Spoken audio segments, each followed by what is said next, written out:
Para empezar, y vamos a hacer esto todas las clases, enciendan sus cámaras, por favor, para que sepa, para que los conozca y vea quiénes están en la clase.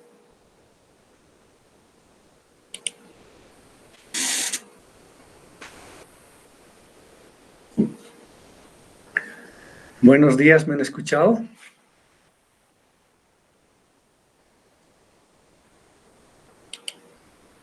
Buenos días, ingeniero. Sí. Buen día.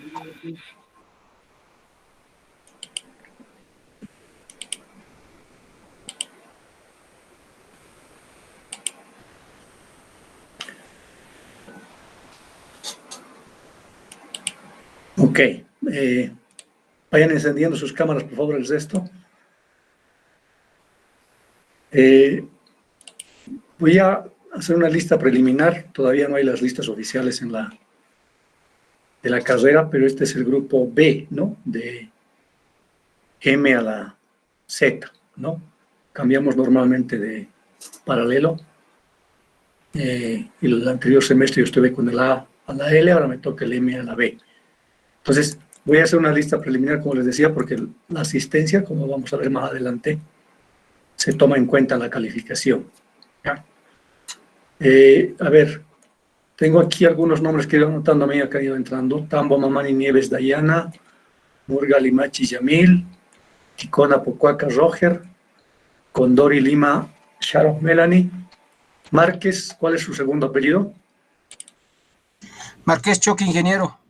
Ok, José Luis, ¿no? Sí.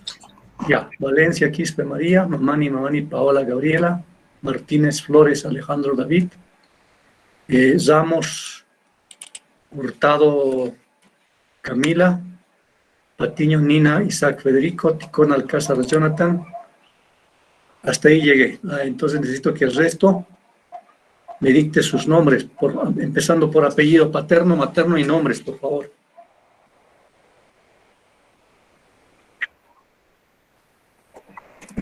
Ya, Miranda Mamani. Joel, ¿no? Ya. ¿Alguien más? Quispe Pérez Wilder, Inge. Quispe Pérez Wilder, ¿no? Sí, Inge. Ya. ¿Otro?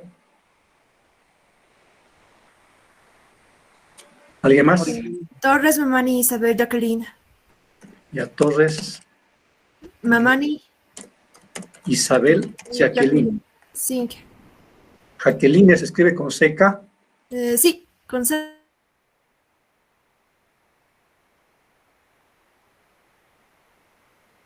Sangali Gary Joel. Ok. Paco Ricona. Sangali Gary Joel. Sangari. Sangali. ¿Ya? ¿Su nombre? Perdón, no agarro su nombre.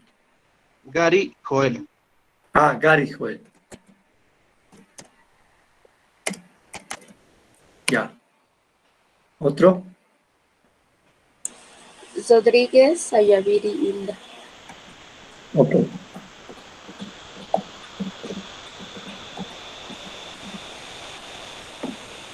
Ok, ¿alguien más? Parra Gutiérrez Jair Salvador, ingeniero.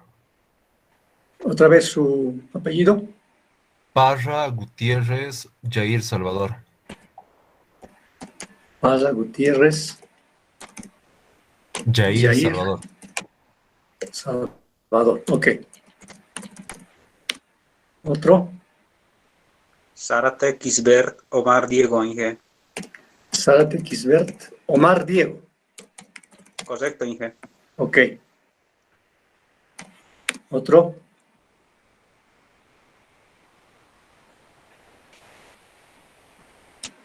¿Alguien más? ¿Alguien más falta? Porque tengo en mi lista solamente 18 personas. Debe haber 2 más que están en la sala.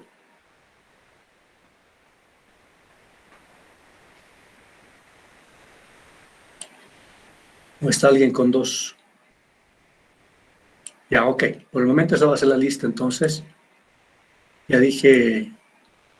Bueno, para la próxima voy a pedir la mayoría no ha encendido su cámara, pero vuelvo a repetir. Para la próxima, cuando llame lista, quiero que estén con su cámara encendida, si no, no van a tener presente. ¿Ok? Y ahora pueden apagar, porque no necesitan con todo el tiempo la cámara, pero al inicio sí, porque necesitamos saber quiénes estamos en la sala. Entonces voy a compartir pantalla para empezar la clase. Me confirman cuando vean mi pantalla.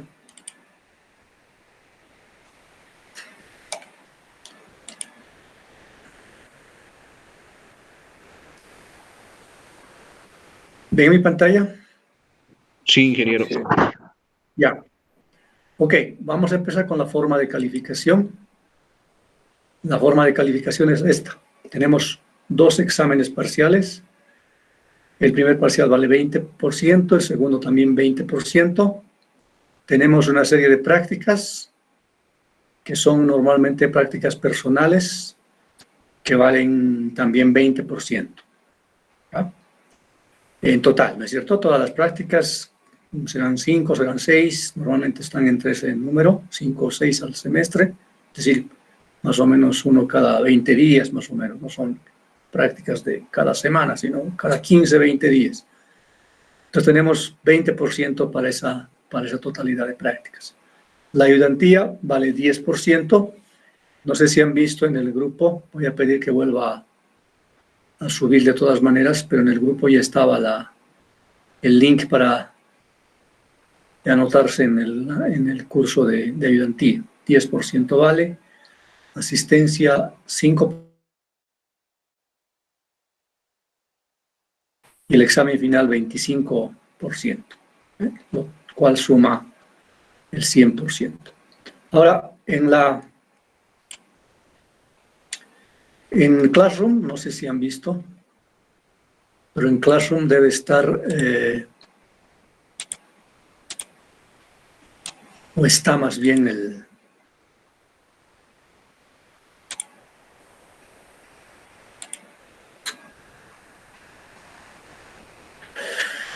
el programa.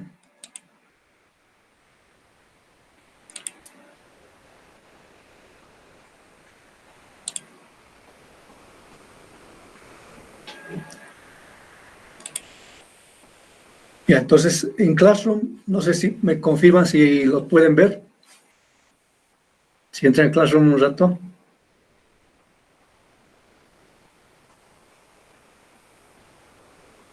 Se puede ver, Inge. Ya, ok. Está el programa del curso.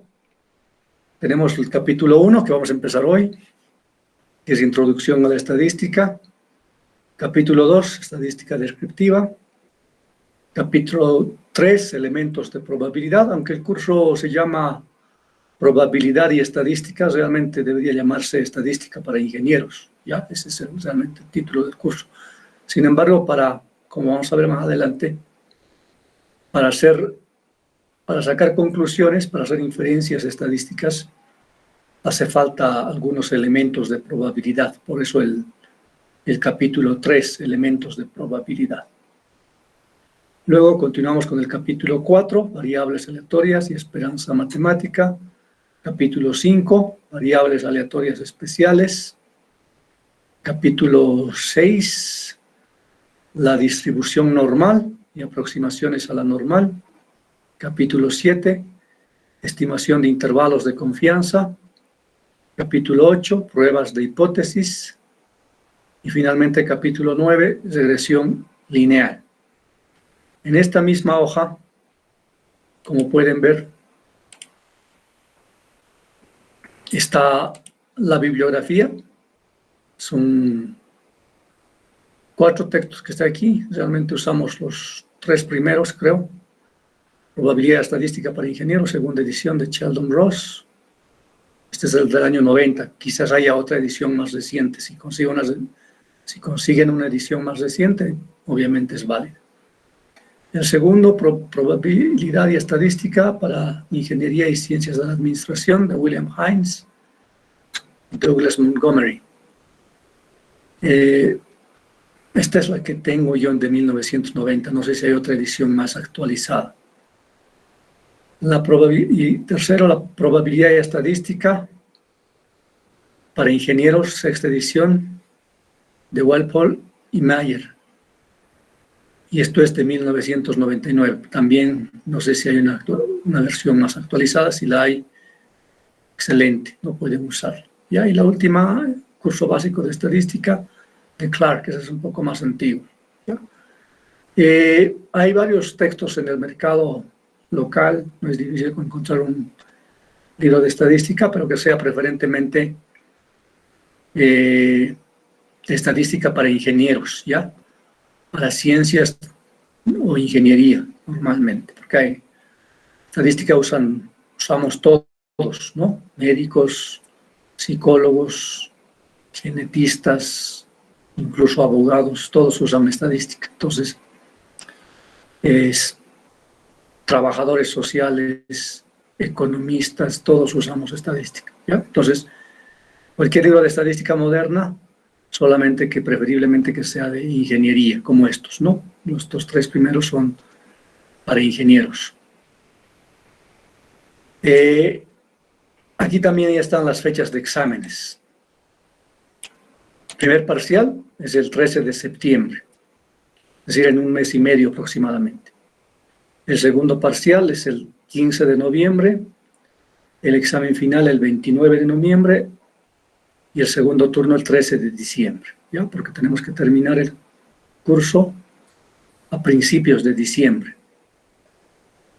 Por eso estamos empezando una semana antes de lo que normalmente empezábamos, que era en agosto, ¿ya?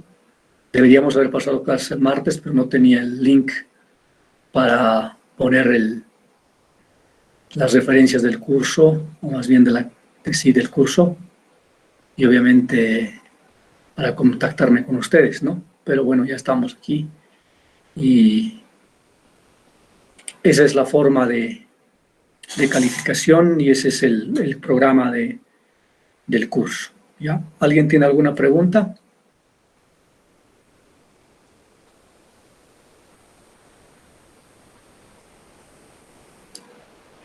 ¿Sobre la bibliografía, sobre el programa o sobre la forma de calificación?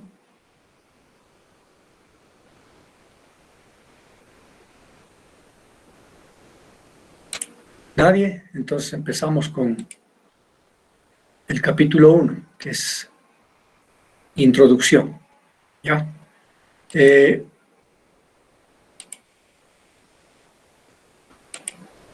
Bueno, el capítulo 1 es justamente eso, una introducción de lo que es la estadística.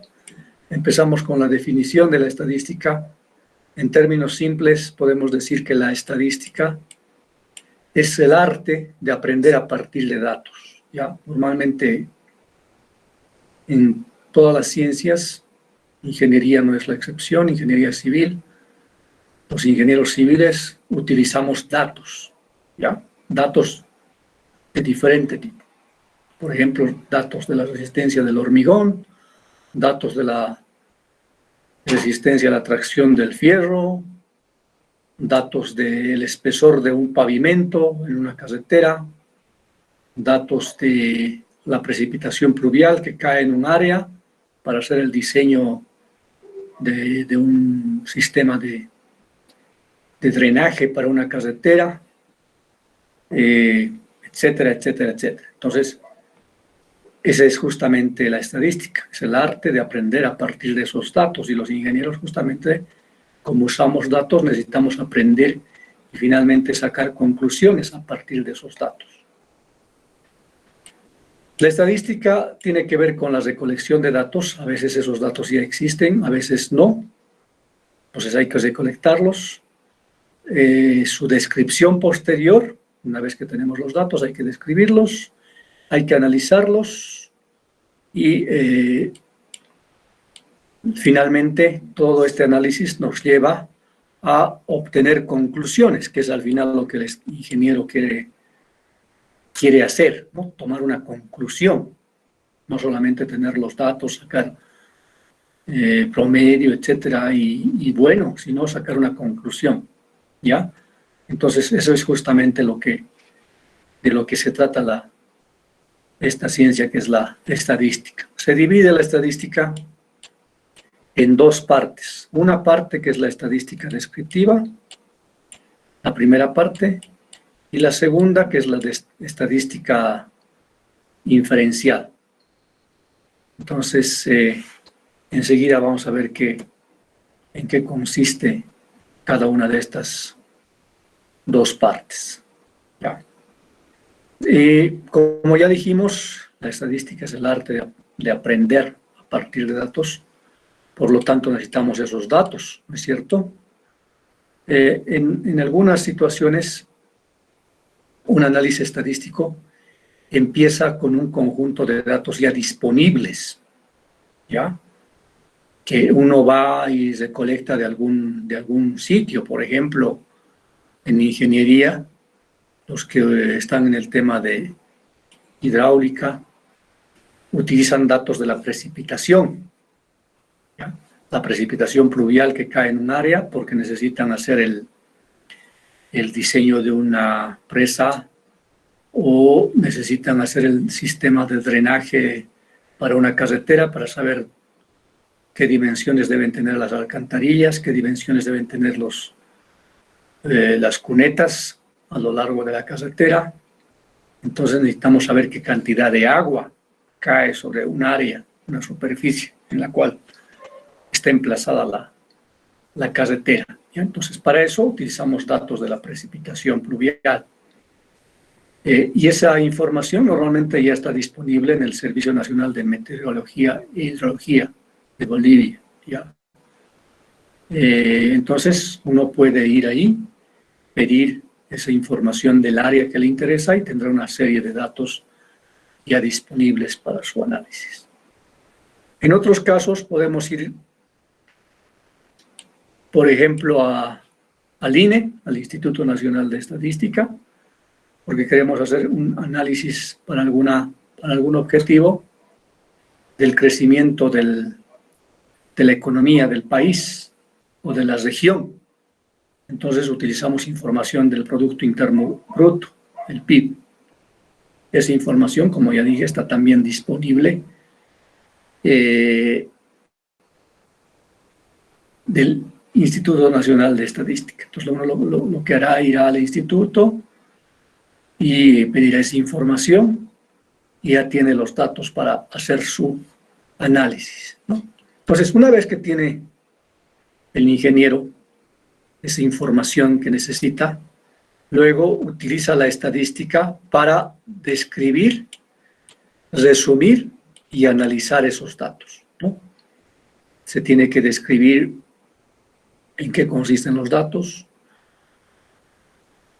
resumirlos con algunos indicadores estadísticos, analizarlos y finalmente toda esa parte de la estadística justamente se llama estadística descriptiva, ¿ya? Es decir, que la estadística descriptiva se ocupa de describir, resumir y analizar datos. Eso cuando ya tenemos la información disponible que le hemos colectado de alguna fuente ya existente. Pero es común que en ingeniería no tengamos la información que necesitamos, ¿ya? Entonces, en otros casos, usaremos la teoría estadística para diseñar un experimento apropiado para colectar, para generar esos datos que nos interesan. Por ejemplo, es bien común que el ingeniero necesite, cuando está haciendo la supervisión de una obra, necesite verificar la resistencia a la compresión del hormigón, ¿ya? Y obviamente ese hormigón, o más bien la resistencia del hormigón que entra en una construcción, obviamente no está disponible porque recién se va a construir o recién se está construyendo esa obra y tiene que verificar esa resistencia del hormigón. Entonces, no tenemos la información disponible, obviamente, porque todavía el hormigón recién se está vaciando, tiene que fraguar y recién de un tiempo sabremos qué resistencia va a tener ese hormigón. Entonces, en ese caso, el ingeniero tiene que diseñar un experimento para obtener esa información. ¿ya? Enseguida vamos a ver cuál sería el proceso para diseñar ese experimento que le lleve al ingeniero a colectar la información. Entonces, un ingeniero civil normalmente diseñará ese experimento para colectar o recolectar los datos que necesita. Ya dijimos, por ejemplo, tenemos el caso de la construcción de un edificio, que es lo más común en lo que los ingenieros, especialmente recién egresados, tienen oportunidad de trabajar, ¿ya? En la construcción de una obra de ingeniería, normalmente hay dos partes, ¿ya? Por un lado está el constructor, que es justamente el que construye la obra, y por otro lado está el supervisor, que es el que verifica que la obra esté bien construida. Entonces, el constructor normalmente puede ser una empresa constructora, puede ser un ingeniero que tiene su empresa unipersonal, o un arquitecto que también tiene su empresa unipersonal, o a veces puede, si es una obra pequeña, puede ser simplemente un albañil, ¿no? Que sabe hacer obras y que ejecuta justamente una obra pequeña. Normalmente el albañil hará cosas muy, muy pequeñas, ¿no? Si hablamos de construcciones ya razonablemente grandes, un edificio, por ejemplo, normalmente tiene que ser una empresa constructora, un mínimo un ingeniero o un arquitecto que ya tenga experiencia, ¿no? Entonces, ese es el constructor. Pero para asegurarse de que la obra esté bien construida, normalmente las instituciones públicas, además de contratar al constructor, contratan a un supervisor, que puede ser otro ingeniero que es independiente del constructor, es una empresa aparte o es solamente un ingeniero individual que hace justamente la supervisión de la obra. ¿Y cuál es su función? Justamente su función es verificar que la construcción esté adecuadamente hecha, ¿no? Como dicen los planos de construcción, como dice el contrato, como dicen las especificaciones técnicas, en donde se indica, por ejemplo, qué resistencia debería tener el hormigón en las columnas, qué resistencia debería tener el hormigón en las vigas o en las losas, etcétera, etcétera, etcétera. ¿Ya? Entonces, una de las actividades más comunes que tiene que hacer el ingeniero es justamente verificar la resistencia a la compresión del hormigón. Aquí, bueno, está en esta obra, que es un edificio, ya está avanzado, ¿no? Pero normalmente la construcción de un edificio se hace por etapas, ¿no? Se hace por niveles, no se hace todo de golpe, ¿no? Aquí el hormigón ya está 3 pisos, incluso 3,5, ¿no? Pero normalmente lo que se hace es la excavación, luego las fundaciones, y luego recién se ponen las primeras columnas, se pone la losa y se ponen las siguientes columnas, ¿no? Que serían las que se ven en este nivel, ¿ya? Entonces, para cada nivel normalmente se arma la armadura, han debido ustedes ver en dibujo probablemente, donde se tiene que colocar la armadura según los planos, obviamente, de diseño, ¿no? Hay un diseño que un ingeniero estructural ha hecho, y según ese cálculo estructural determina o hace un plano. En el plano se especifica qué dimensiones deben tener los fierros de las columnas, ¿no es cierto? Eso es fácil verificar, ¿no es cierto? Eso tiene que verificar, bueno, tiene que preparar el constructor y tiene que verificar el supervisor, que sean de las dimensiones y de la resistencia de cuadro. Entonces, la resistencia está en las especificaciones del tipo de fierro que uno ha comprado, ¿no? Y las dimensiones se las ve a la vista, o se las puede medir en campo. Las dimensiones de la columna también, ¿no? Las dimensiones de la columna también están especificadas en los planos, y entonces para verificar las dimensiones de esta columna, la sección de la columna, uno simplemente ve el plano y luego verifica si eso es lo que está en la obra, ¿no? Fácil de verificar. Pero la resistencia del hormigón es lo que uno necesita verificar y es lo más importante, porque la resistencia del hormigón depende de la mezcla que uno ponga. El hormigón es una mezcla de agua, grava, arena, cemento, ¿no es cierto? Y lo que define si una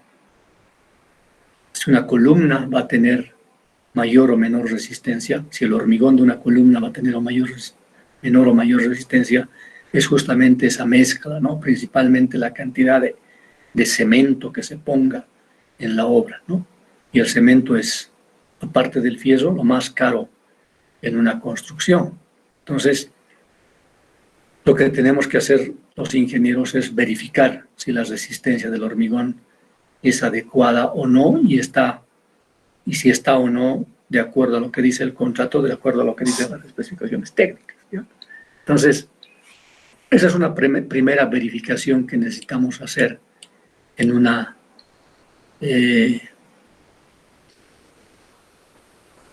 obra de una construcción de un edificio, por ejemplo, ¿no? No es diferente en el caso de una construcción de un puente, similar proceso, ¿no?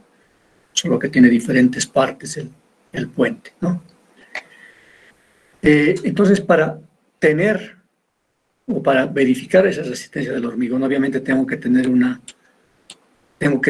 datos de la resistencia a la compresión del hormigón, ¿no es cierto? No la tengo porque recién se está construyendo, recién se ha vaciado y recién voy a verificar, ¿no? Entonces el ingeniero tiene que diseñar justamente este experimento para colectar esa información del hormigón, para tener la información de qué resistencia tiene y luego hacer el análisis estadístico. En el caso de un ingeniero vial que va a construir más bien va a diseñar una carretera, uno de los datos para hacer el diseño de una carretera, aparte de los muchos que hay que tener, ¿no es cierto? No, hay que tener la topografía, hay que tener información de suelos, hay que tener información de precipitación pluvial para hacer el diseño de drenaje, etcétera, etcétera, ¿no? Entonces, uno de los datos que necesita el ingeniero de diseño para hacer justamente el diseño de una carretera es la velocidad de diseño. Si es una carretera nueva, es fácil tomar, digamos, un parámetro de diseño en base a lo que dicta la norma, ¿no? De acuerdo al sitio de la carretera, si es en un área montañosa, si es un área plana, etcétera, etcétera, uno puede definir una velocidad de diseño. La velocidad es importante por el hecho de que en las curvas, como se ve justamente acá, en una curva de una carretera, por física sabemos cuando un objeto, en este caso el vehículo, se desplaza en una trayectoria circular, hay una fuerza, ¿no es cierto?, que es la fuerza centrífuga. Esa fuerza centrífuga tiende a sacar al vehículo de la trayectoria circular. Entonces, el diseño tiene que prever cuál va a ser esa fuerza. Y por eso normalmente en las carreteras, como se ve en este dibujo, en los sitios planos, el pavimento de la carretera tiene esta forma, lo que se llama bombeo, ¿ya? No se nota porque es una pendiente mínima, pero normalmente para que el agua fluya a ambos lados y sea colectado aquí por un canal que se llama cuneta, a ambos lados, tiene esta forma la sección transversal, ya con un mínimo de pendiente, prácticamente a la vista innotable, ¿no? Pero a medida que se va acercando a la curva, la sección de la carretera cambia, ¿no? De tal forma que en un sitio, por ejemplo, como este, la sección transversal es esa, es decir, que la pendiente es en ese sentido y en la parte externa hay una elevación del pavimento, justamente para compensar el efecto de la fuerza centrífuga que trata de sacar al vehículo de su trayectoria circular, ¿no? ¿Alguien recuerda cuál es la ecuación de la fuerza centrífuga?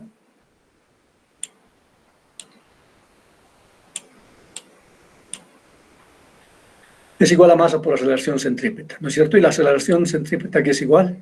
¿Alguien recuerda? Velocidad al cuadrado sobre radio, ingeniero. Exacto, velocidad al cuadrado sobre radio. Radio es obviamente el radio de la trayectoria circular, ¿no es cierto? Entonces, mientras más o menos sea el radio, mayor o menor será esta aceleración y mayor o menor será la fuerza que trata de sacar al vehículo su trayectoria circular. Pero otro elemento importante que influye en esa fuerza, obviamente, es la velocidad, ¿ya? Y esa velocidad es la velocidad de diseño con la que vamos a diseñar la carretera. Entonces, como ya dije, en algunos casos el ingeniero vial simplemente asume, de acuerdo a la norma, una velocidad si la carretera es nueva, ¿no?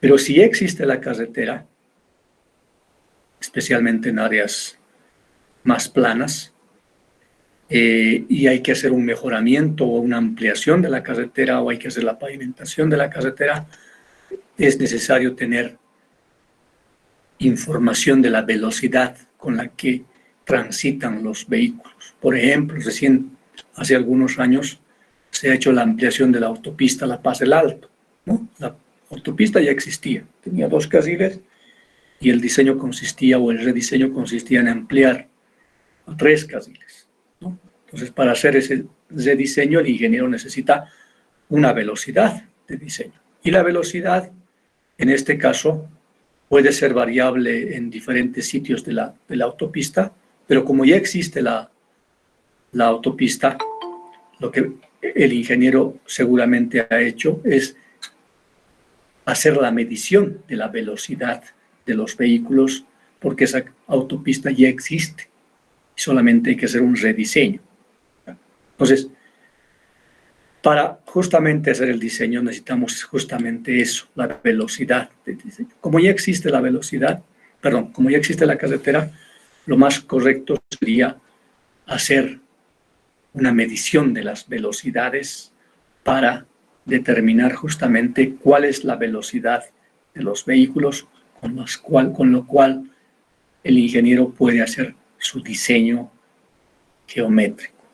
¿Ya? Entonces, nuevamente, lo que tiene que hacer el ingeniero es diseñar un experimento para colectar ese dato, esa información. Y esa información consiste en la velocidad de los vehículos.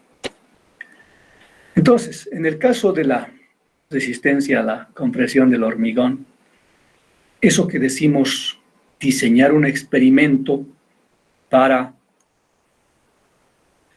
recolectar los datos, el proceso de colecta de datos para determinar la resistencia a la compresión del hormigón, es simplemente que antes de que se vacíe el hormigón en las columnas, ¿no? Entonces, en la obra ya está, debido a ver ustedes ahí, N obras en diferentes sitios, se arma el encofrado, están armados los fierros, ¿no? De todo normalmente se hace, como ya dije, por niveles, ¿no?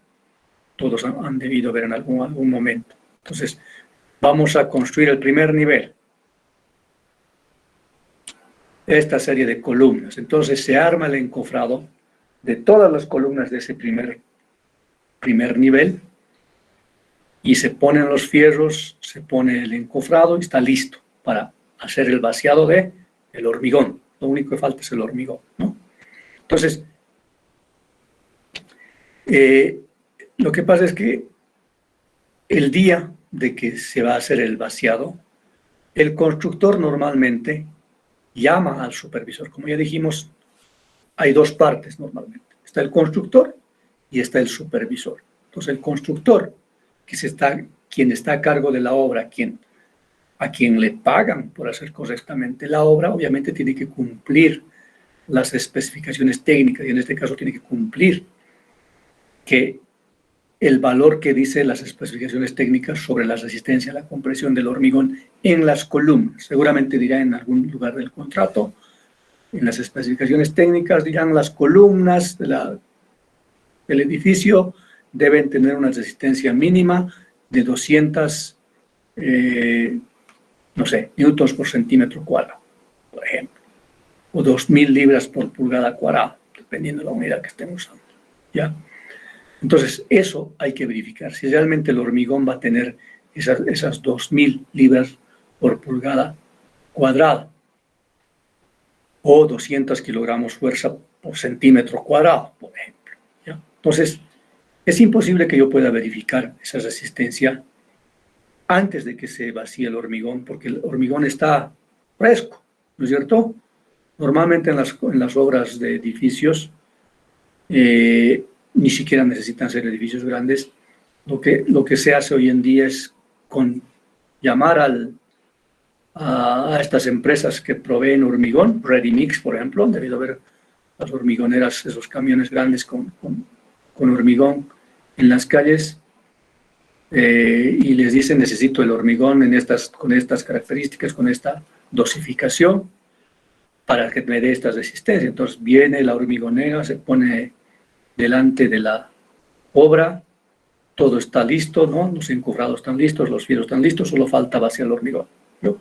Pero para verificar, el constructor, como ya dijimos, eso que ha preparado todo, le llama al supervisor y le dice, mañana voy a hacer el vaciado del hormigón, a las 10 de la mañana va a estar Ready Mix para vaciar el hormigón, entonces por favor ven para que supervises y verifiques que estoy haciendo la obra correctamente y que la resistencia del hormigón va a ser la que dice el contrato. Entonces, ¿qué hace el supervisor? El supervisor, para sacar la información que necesita para colectar los datos de resistencia del hormigón, lleva sus moldes, sus probetas, se llaman probetas, que son como tarros de leche, más o menos. Lleva sus probetas. ¿Cuántos lleva? Eso es un tema que vamos a aprender más adelante, pero lleva, digamos, 10 probetas.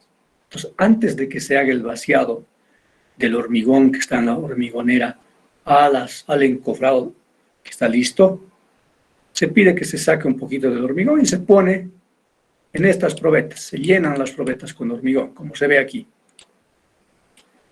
Se las deja así, se las sella, se las firma el constructor, firma el supervisor y listo. Y recién del hormigón que está en este camión hormigonero se vacía a las columnas. Todas las columnas quedan vaciadas. Hay que hacer el vibrado, etcétera, etcétera, para que la mezcla sea uniforme dentro del encofrado y listo, ¿no? Pero obviamente en ese momento no se puede saber la resistencia que tiene el hormigón porque está fresco. Normalmente el hormigón alcanza su resistencia que va a tener en su vida útil a los 28 días.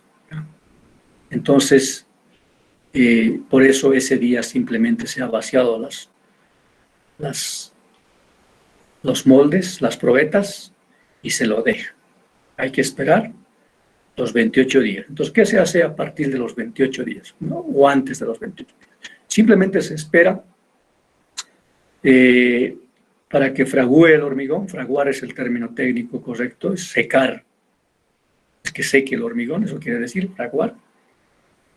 Normalmente se usa agua, ¿no? El agua es un buen elemento para fraguar adecuadamente el hormigón, para que adquiera la resistencia que uno necesita. Entonces, se deja el hormigón, a los 28 días se lleva a un laboratorio. Ese laboratorio puede ser el Instituto de Resistencia de Materiales de la UNSA, que ahora tiene su laboratorio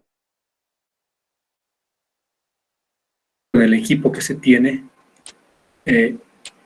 del instituto. Se hace la prueba de la resistencia a la compresión. Entonces, cada probeta se saca del molde y se pone en la máquina para medir qué resistencia tiene. ¿Ya?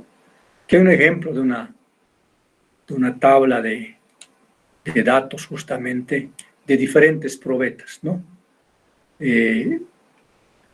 Aquí están a los 7 días, 14 días y 28 días. Y como se puede ver, a más tiempo, mayor resistencia. Fíjense que a los 7 días solamente tiene 45 kilogramos por centímetro cuadrado de resistencia esa primera probeta, y recién a los 28 días adquiere su resistencia máxima, que es 90 kilogramos por centímetro cuadrado. ¿Ya?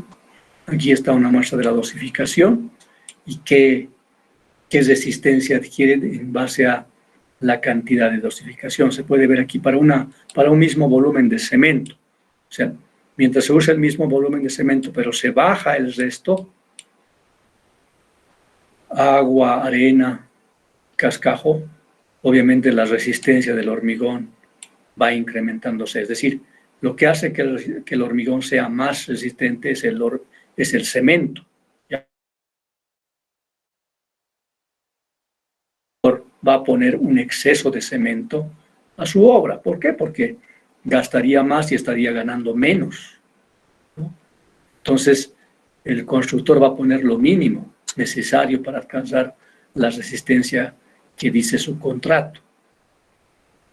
Entonces, por esa razón, tiene que haber no solamente el constructor, sino el supervisor que verifique que el constructor está cumpliendo con la especificación. Necesito 200 o 150 de resistencia, 150 kilogramos por centímetro cuadrado, y debería ponerle esa dosificación, pero por ahí no le ha puesto, ¿no es cierto? Entonces hay que verificar. La forma de colectar esos datos o el diseño del experimento para colectar los datos de la resistencia del hormigón es justamente esto: llevar las probetas, hacer vaciar las probetas antes de que se vacíen en el encofrado, esperar 28 días, llevarla al laboratorio, y el laboratorio te da un informe con 10 datos de resistencia. Al final, solamente quizás me den estos 10 datos, o 12 o lo que sea, y con eso uno va a trabajar para hacer su análisis estadístico. En el caso de la medición, en el caso otro, donde necesita el ingeniero la velocidad de diseño. La velocidad de diseño para el diseño de una curva o de las curvas de una carretera que tiene que diseñar. Entonces, ahí pueden haber varios procedimientos. El procedimiento más simple puede ser medición con un radar, ¿no? Radar es lo que los policías usan, también los técnicos, se usa para medir justamente la velocidad de los vehículos. Entonces hará una medición, tendrá una serie de datos y al final esos datos son lo que se usará en el análisis estadístico. Si no tenemos el radar, ¿alguien me puede decir cómo podría un ingeniero con sus conocimientos de materias básicas colectar esta información de la velocidad de los vehículos?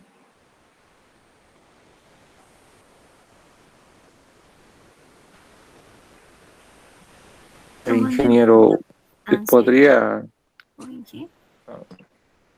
Sí, adelante.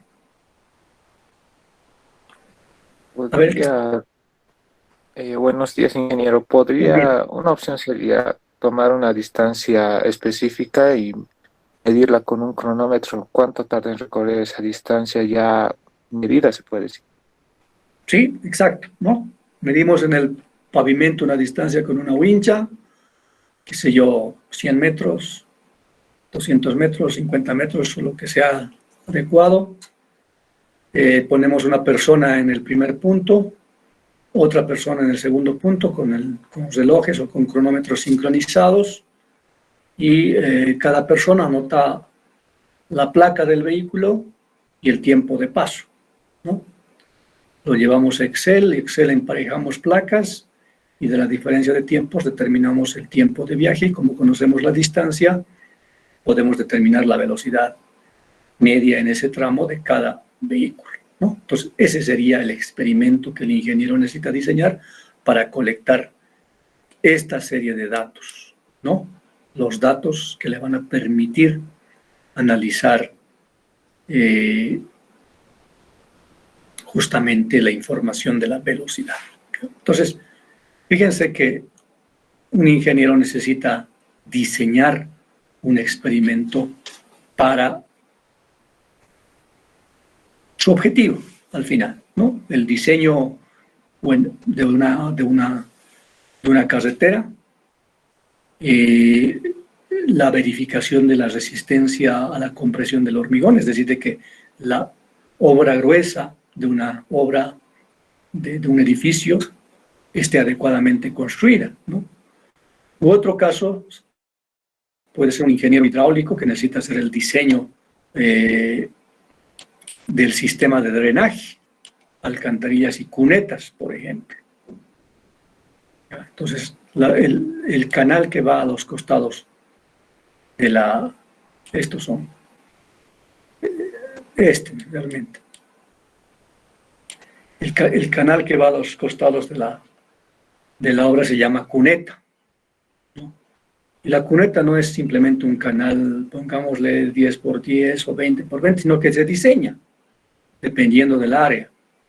Hay áreas donde necesita ser de una sección mucho mayor y otras áreas donde no necesita ser de una sección tan grande. Entonces eso depende de la cantidad de agua que se prevé va a caer en el área, no solamente sobre el pavimento de la carretera, sino en el área en general, ¿no?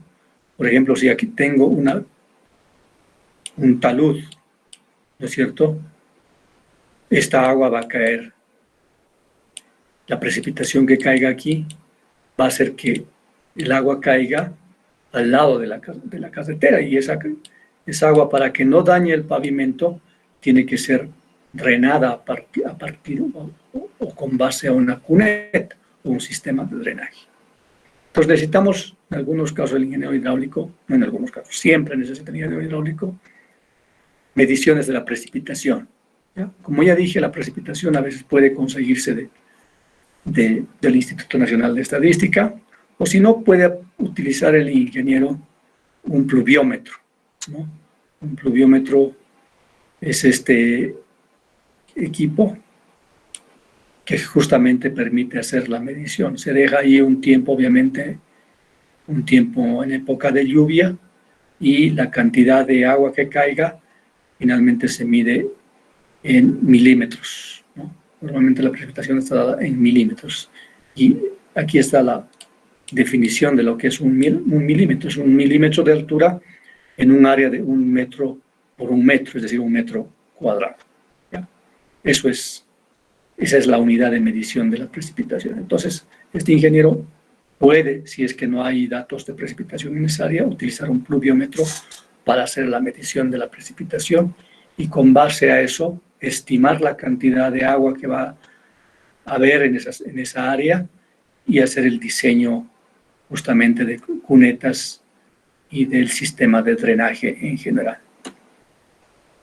Entonces, como ya vimos, en algunos casos el ingeniero necesita colectar la información de alguna fuente existente o en otros casos puede ser que la información no exista y tenga que diseñar un experimento para colectar esa información. Una vez que se tiene la información, lo que hay que hacer es utilizar la estadística descriptiva, y esta parte de la estadística se ocupa justamente de colectar, ordenar, analizar y de presentar un conjunto de datos con el fin o con el objetivo de describir apropiadamente las características de estos datos, ¿no? Entonces, esa es la estadística descriptiva, la parte que se ocupa de no solamente la colección de datos, sino también de la descripción y del análisis para describir apropiadamente las características de estos datos. Pero al final no necesitamos solamente describir los datos, necesitamos sacar conclusiones sobre los datos. Entonces, de esa parte se ocupa la estadística inferencial. Una vez que tengamos los datos ya descritos y resumidos, necesitamos tomar decisiones y para eso necesitamos sacar conclusiones de los datos. La estadística inferencial es justamente la parte que se ocupa de obtener esas conclusiones.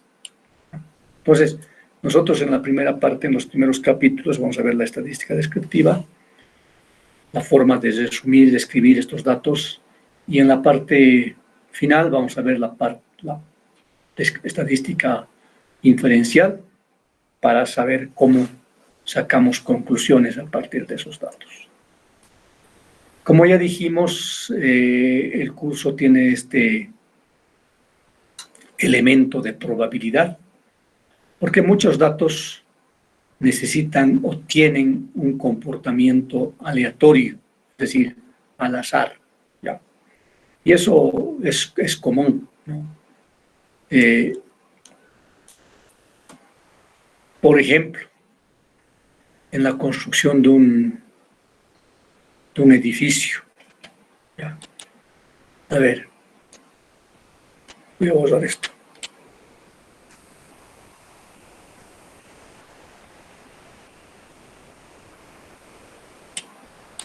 Como ya dijimos, en una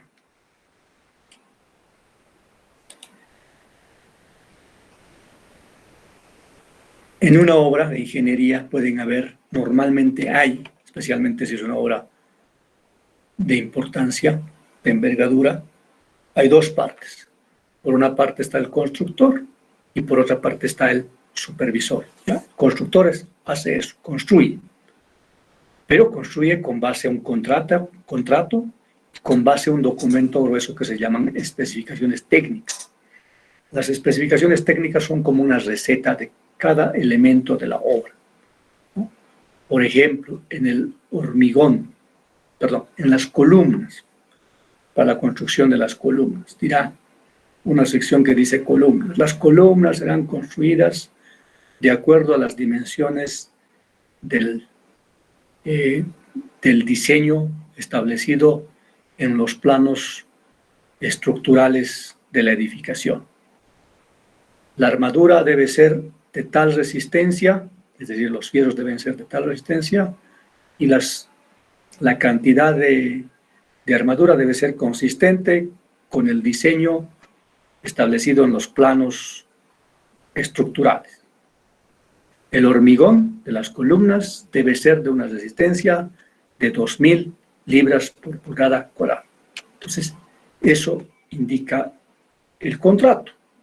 Eso indica estas especificaciones técnicas. Y eso debe cumplir el contratista, el constructor. Es decir, que el hormigón tenga resistencia de 2000 libras por pulgada cuadrada. Pero no siempre puede pasar así. Entonces, por eso, por un lado, como ya dijimos, está el constructor. Pero por otro lado está el supervisor. El supervisor tiene la función justamente de supervisar y verificar que toda la construcción, toda la obra, esté de acuerdo a lo que dice el contrato y de acuerdo a lo que dicen las especificaciones técnicas. En el caso del hormigón, entonces, la función del supervisor es verificar que el hormigón que se está poniendo en las columnas tengan una resistencia de 2.000 libras por pulgada cuadrada como mínimo. Entonces, ¿qué pasa?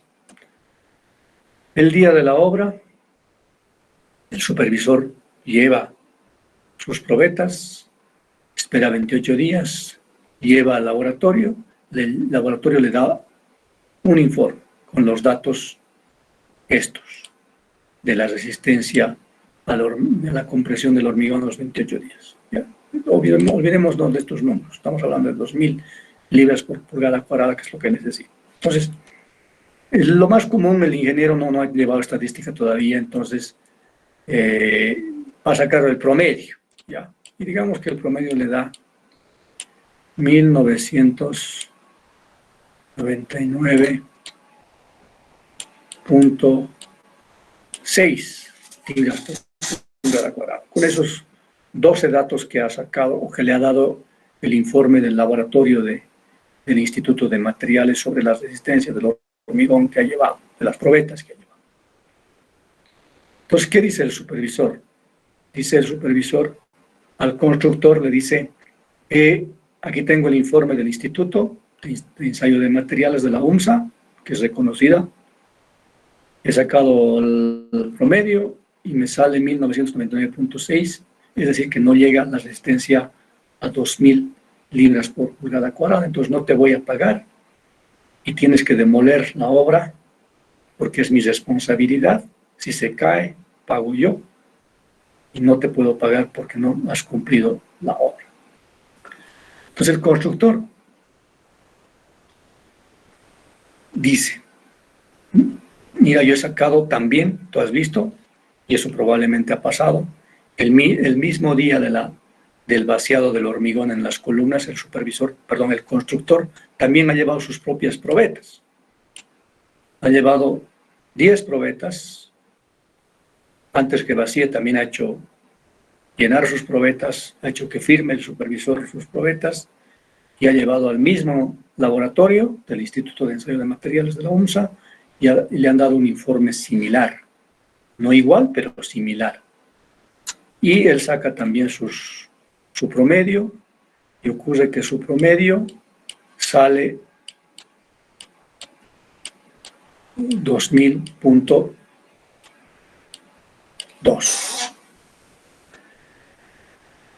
Primera pregunta que tengo para ustedes.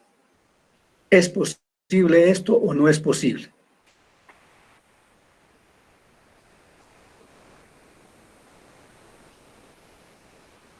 ¿Es posible que ocurra eso o no es posible que ocurra eso?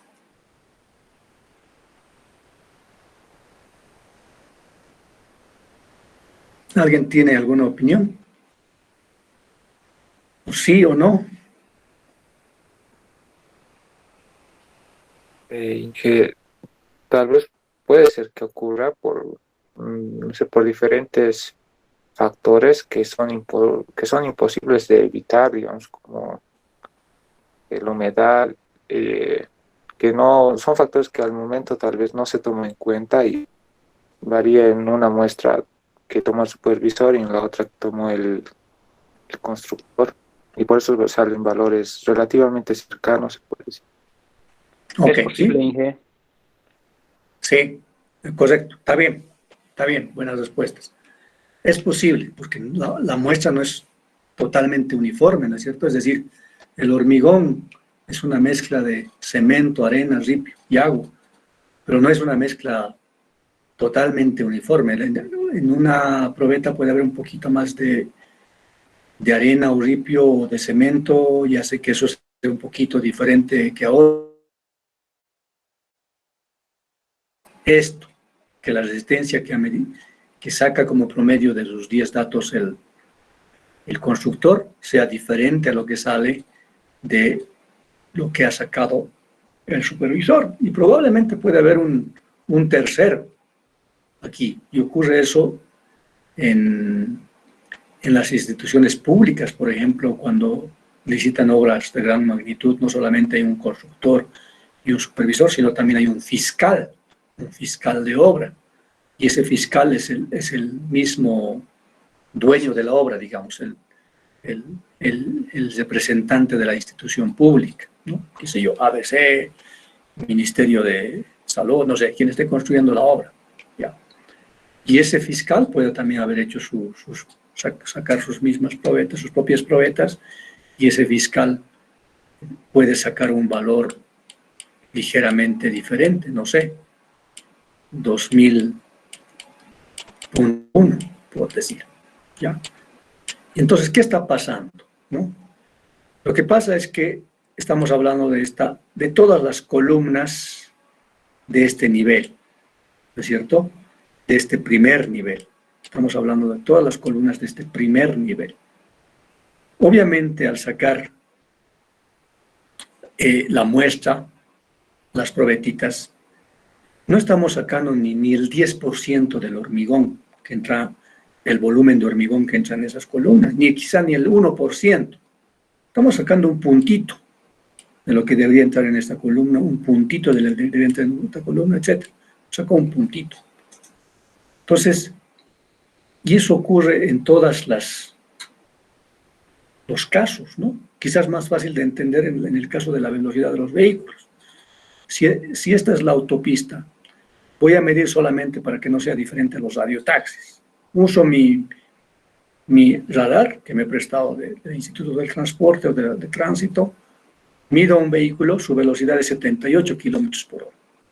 Otro radiotaxi que parece igualito, mido, su velocidad es 82 kilómetros por hora. No es la misma, ¿no es cierto? No es lo mismo. Entonces, mido un tercer vehículo, su velocidad es 80 kilómetros por hora. Mido un cuarto vehículo, su velocidad es 85 kilómetros por hora. Mido un quinto vehículo, su velocidad es 79 kilómetros, etcétera, etcétera, etcétera. Es lo mismo que pasa con el hormigón. No todos los datos, y se ve aquí, ¿no es cierto? Aquí, no todos los datos tienen el mismo valor, ¿no? Hay una ligera variación. Bueno, los primeros son de un tipo y los segundos son de otro. Algunos varían. Pueden ser más o pueden ser menos. Ahí no está muy claro, ¿no? Pero quizás en el caso de los datos de velocidad está más claro. Hay una variación en los datos. Lo mismo pasa con los datos de hormigón.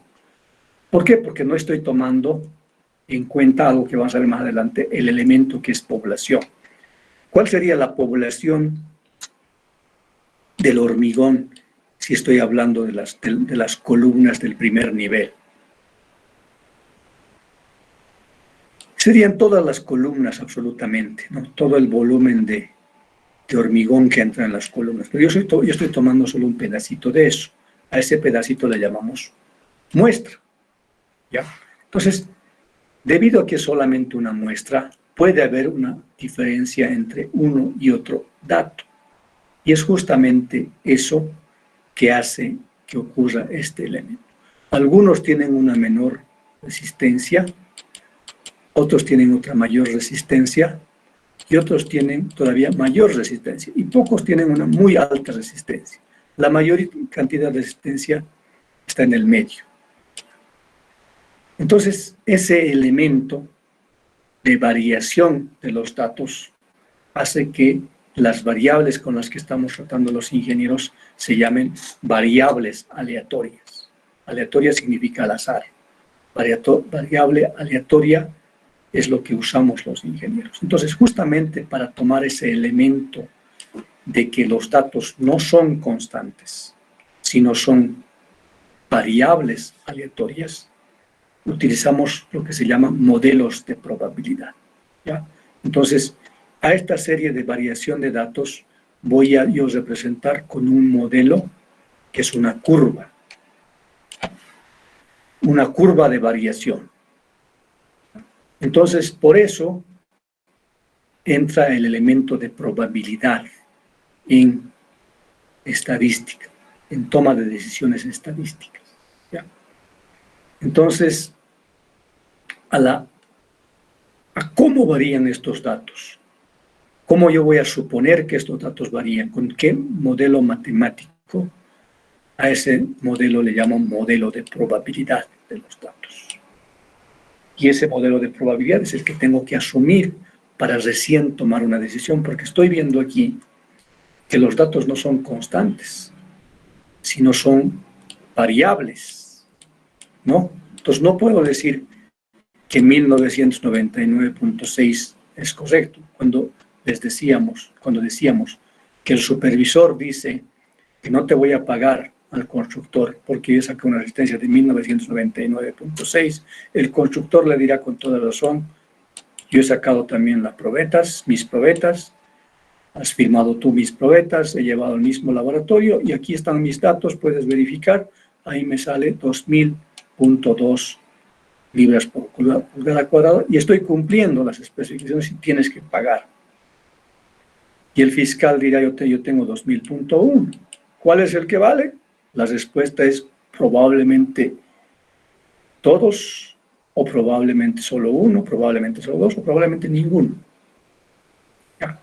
¿Por qué? Porque el dato es una variable. Entonces no puedo tomar una conclusión, no puedo tomar una decisión con esta, ni con esta, ni con esta por sí solas. Tengo que tomar el elemento de variación que tienen estos datos y tengo que tomar un modelo de probabilidad para continuar el análisis de los datos y recién con eso sacar una conclusión. ¿Ya? Entonces de ahí que tenemos nosotros un capítulo de elementos de probabilidad justamente para entender cómo son estos modelos de probabilidad que usamos en estadística para sacar conclusiones finales y válidas. Bueno, finalmente poblaciones y muestras. Ya hemos, creo, entrado un poco a lo que son la población y la muestra. Normalmente nosotros como ingenieros, cuando usamos estadística, ¿no? Tenemos interés obviamente de algo, ¿no? De algún elemento que nos interese. En este caso, de la resistencia a la compresión del hormigón. Entonces, los elementos que nos interesan, el elemento que nos interesa es el hormigón y su resistencia, ¿ya? Pero obviamente hay una diferencia ahí entre una parte y otra. Normalmente es imposible que podamos nosotros medir a la población. Es decir, es imposible que podamos medir la resistencia poblacional del hormigón. ¿En qué consistiría eso? Como ya dijimos, la población de hormigón es todo el volumen de hormigón que está entrando en las columnas del primer piso, que es justamente lo que estamos queriendo verificar. Todo este volumen que está en el primer piso es la población de hormigón. ¿Es posible conocer la resistencia de la población del hormigón? Es decir, hay una máquina que me pueda sacar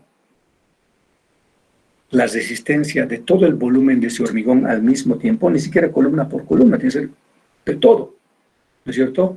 La única forma correcta sería que yo pueda unir esas columnas en una sola, sacarlas, llevarlas a una máquina y la máquina que me mida qué resistencia tiene. Eso obviamente es imposible, pero esa sería la resistencia de la población de hormigón, es decir, el volumen total del hormigón que ha entrado en esas columnas de esa primera planta, para las cuales estoy haciendo el análisis. Eso es población. En el caso del otro elemento que me interesa, que está aquí al lado derecho, que es la velocidad de los vehículos en una carretera, ¿cuál sería la población?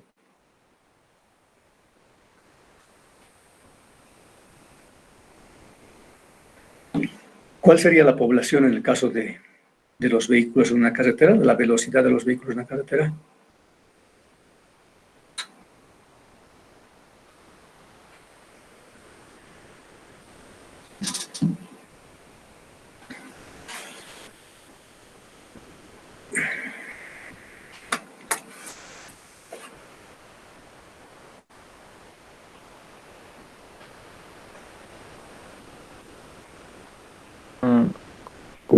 Podría ser los diferentes tipos de movilidades, ingeniero.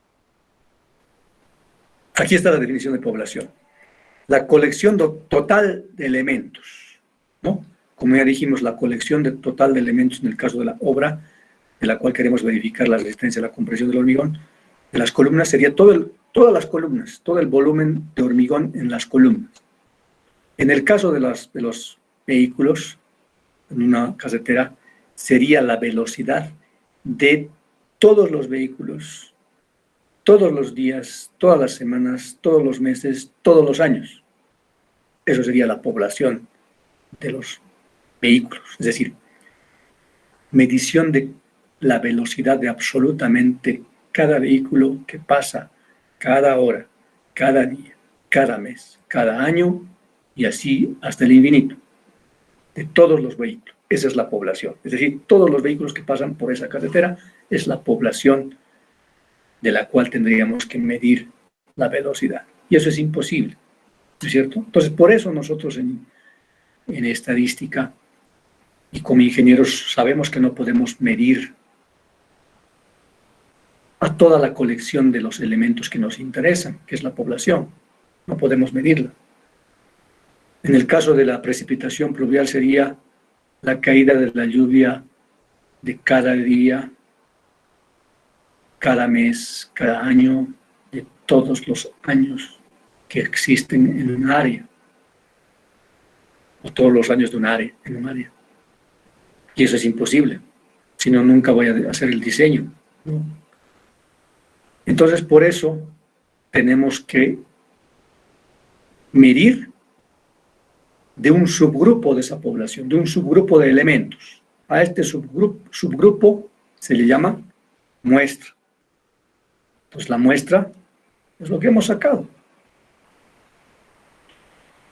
La muestra es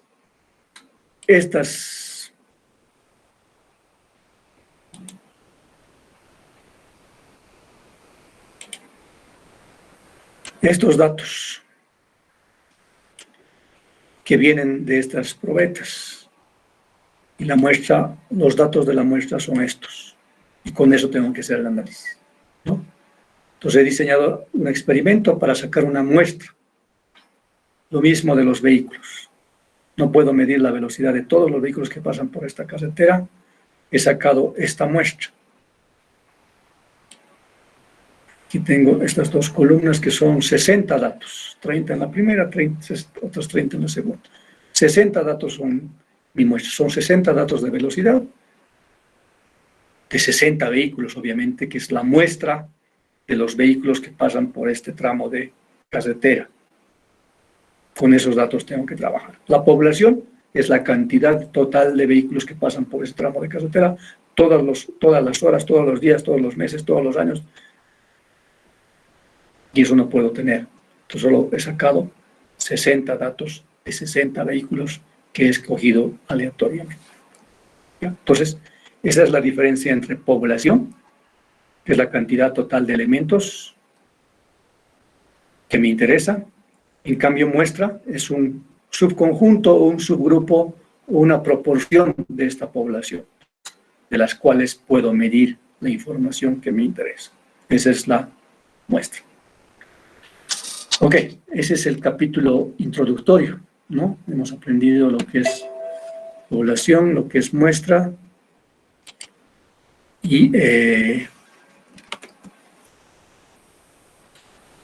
con eso simplemente tenemos una introducción de que la estadística tiene dos partes: estadística descriptiva, estadística inferencial. La estadística descriptiva se ocupa de colectar datos, analizar y resumir esos datos. Y la estadística inferencial nos permite sacar conclusiones, pero para sacar conclusiones válidas tenemos que entender que los datos son datos de variables aleatorias y tenemos que usar modelos de probabilidad para continuar el análisis de esos datos y recién sacar conclusiones válidas.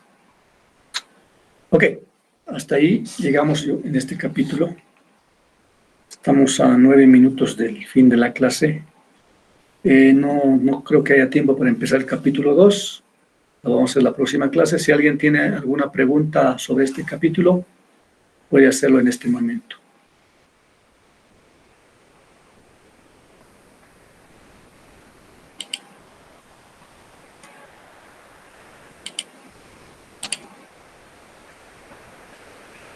Ok, ¿nadie tiene consultas? ¿Nadie tiene comentarios?